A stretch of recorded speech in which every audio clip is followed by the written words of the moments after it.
विश्व वार्ता देख रहे हो तुसी। बहुत बहुत स्वागत है सारे ही दर्शकों का। पंजाब हरियाणा हिमाचल प्रदेश दे विच लगातार हो रही भारी बरसात के कारण जानी नुकसान देखने को मिलिया। तो हरियाणा दे विच भी भिवानी दे एक पिंड दे विच कलिंगा पिंड दे विच मकान की छत ढह गई है। तो इस छत ढहण दे नाल 3 नाबालिग बच्चियां की मौत हो गई है। इस गंभीर हादसे दे विच 3 व्यक्ति गंभीर रूप दे विच जख्मी होए ने, जिन्हां नूं पीजीआई रैफर कर दिता गया। पीजीआई दे विच भर्ती करवाउण दे लई आख दिता गया। सो 3 दिनों तो लगातार इस इलाके दे विच दस्सिया जा रहा बरसात हो रही सी। सो इस गरीब परिवार का मकान है जिहड़ा वो इस भारी बरसात दे नाल ढह गया, जिस कारण रात नूं सौ रहे परिवार दे उत्ते वड्डी मुश्किल खड़ी हुई है। परिवार दे जिहड़े 3 जी ने ओह इस घटना नूं सहार नहीं सके, उन्हां दी मौत हो गई है।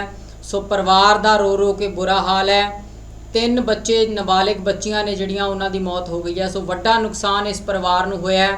तुहानूं दस दईए कि एक गरीब परिवार है, मजदूरी करके अपना गुजर बसर करदा सी, बेहद गरीब परिवार है। सो परिवार नूं वड्डा आर्थिक नुकसान भी होया ते परिवारिक तौर पर भी जानी नुकसान, वड्डा जानी नुकसान देखने को मिलिया। सो कलिंगा पिंड ये है जो जिला भिवानी दे विच कलिंगा पिंड है। बीती रात की यह घटना जदों बरसात बहुत ज़्यादा हो रही सी, मकान दीयां दीवारां जिहड़ियां ओह कमज़ोर हो गई सन लगातार हो रही बरसात के कारण।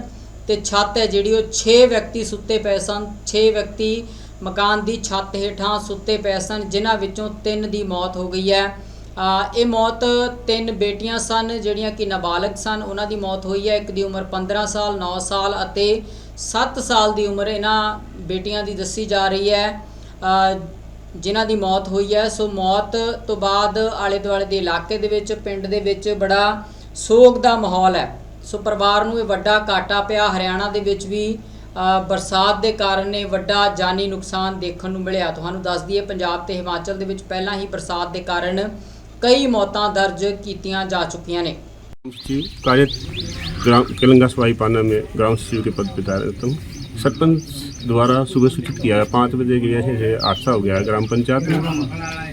हमारी कार्यालयों पर ड्यूटी लगी हुई है। मेरे पास 2 पंचायतें हैं, शह और कलिंगा। मैं पूरे दिन कल इधर ही था, रात में इधर था शाम तक। फिर उसके बाद मैं शह गया हूँ, सुबह ही मैं इधर आ लिया हूँ। सरपंच साहब की जैसे सूचना मिली, हमने जिन व्यक्ति के साथ में ये दुर्घटना घटी हुई है उनका ग्राम पंचायत की तरफ से प्रधानमंत्री आवास योजना में मकान भी पास किया हुआ था। यह आर्थिक मजदूर थे, गरीब थे। सरपंच साहब ने इनको मतलब सहारा देने की भी, ग्राम पंचायत ने भी सहारा देने की, और सरकार ने भी, बीडीओ सर ने भी इनकी मदद करने के लिए आश्वासन दिया हुआ है। जो भी वो सर भी आएंगे अब थोड़ी बहुत देर में। मकान गिरने का मुख्य कारण क्या बरसात है या बरसात का 3 दिन से लगातार भारी बरसात चली हुई है। पूरा ग्राम पंचायत की चारों तरफ पानी भरा हुआ है। पानी की निकासी नहीं हो पा रही है। ग्राम पंचायतों की तरफ से ट्रैक्टर, बिजली विभाग की तरफ से मोटरें वगैरह सब लगाई हुई है। पानी निकालने में थोड़ा समय लग रहा है। पीछे पानी भरा हुआ था, दीवार खिसकने के कारण मकान में हादसा हुआ है। क्या कोई आपकी तरफ से पहले सर्वे किया गया? क्या लगता था कि कोई मकान में खतरा हो सकता है? नहीं, ऐसा कुछ नहीं था। जब सर्वे किया गया तो सूखा हुआ था इलाका बिल्कुल, और इनका लेंटर और गाटर पत्थरों का मकान था। प्रधानमंत्री आवास योजना के तहत फिर भी सरपंच ने बताया गरीब है, यहाँ रेंट पे रह रहे हैं, तो हमने इनका मकान पास कर दिया था। और हमारे को बहुत दुख है कि 3 बच्चों की इनकी जान गंवाई है, और बाकी इंजर्ड हैं बहुत बुरी तरह से। जो भी प्रशासक की मदद होगी हम करने के लिए तैयार है। ये कल रात की घटना है। 2 मियाँ बीवी थे, 4 इनके नाबालिग बच्चे थे।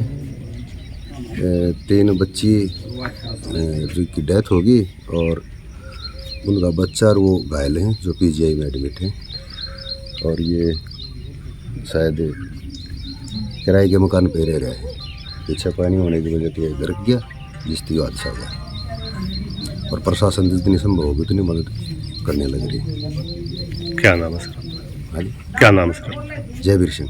हाँ जी, लगभग 5 बजे मुझे पता चला है, और 5 बजे हमारा एक पड़ोसी है जिसका नाम बबलू पंडित है, उन्होंने आवाज़ लगाई है जी फौजी साहब अपने जो पड़ोस में ओमपाल मजदूर है उसका मकान गिर गया है। तो तब हम भाज के आए हैं, पहले इसको रेस्क्यू करने की कोशिश की, फिर उन्होंने पड़ोसियों को और भी बताया, और तब जाके सभी भाइयों ने, पास पड़ोस के लोगों ने जो उनको बाहर निकाला। क्या सारे के सारे मलबे के नीचे दबे हुए थे? हाँ, सारे के सारे मलबे के नीचे दबे हुए थे। जिनकी आवाज़ें पहले आ रही थी, हमने उनको जो है जिंदा है तो उनको बचाया जाए। पहले उसको ओमपाल को, फिर उसकी घरवाली को, और फिर उसका छोटा बच्चा जो कम से कम 3 से 4 साल का लगभग बच्चा है। और तो 3 लड़कियां थी, उनकी आवाज़ नहीं आ रही थी, तो उनको फिर बाद में निकाला गया, तो वो डेथ हो चुकी ऑन द स्पॉट। बाकी तीनों की स्थिति कैसी थी उस टाइम? तीनों की स्थिति भी सब एज सीरियस है, और उनको अभी पीजीआई रोहतक रेफर भेजा गया है। आप पड़ोसी हैं इनके?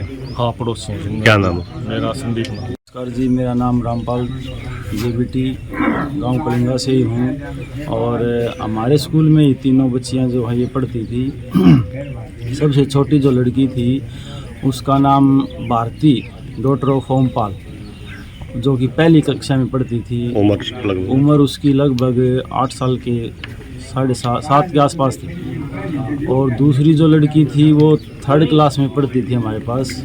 उसका नाम था निशा, डॉटर ऑफ ओमपाल। उसकी उम्र लगभग 10 के आसपास थी, 9.5-10। और तीसरी जो लड़की वो 8वीं कक्षा में थी, उसका नाम अंशिका, डॉटर ऑफ ओमपाल था। वो हमारे गर्ल्स स्कूल जो हमारे से पास आउट हो गई, गर्ल्स स्कूल में जा चुकी थी। तो हमें जो है, मुझे सूचना सुबह 7:30 के आसपास मिली कि भी इस तरह से अपने पास जो बच्चे पढ़ते थे उनकी तीनों लड़कियों की तो डेथ हो गई है, और बाकी जो परिवार है वो पीजीआई में भर्ती है। तो उस हिसाब से फिर हम जो अभी मैं यहाँ पर पहुँचा था, मैंने यहाँ पर देखा बहुत ही दर्दनीय हादसा जो हुआ है, उसकी भरपाई अब की नहीं जा सकती। इसके लिए हम स्टाफ की तरफ से भी और गांव के लेवल पे भी कोशिश करेंगे कि जो जिंदगियां बाकी हैं उनकी किसी तरह से मदद की जाए। धन्यवाद।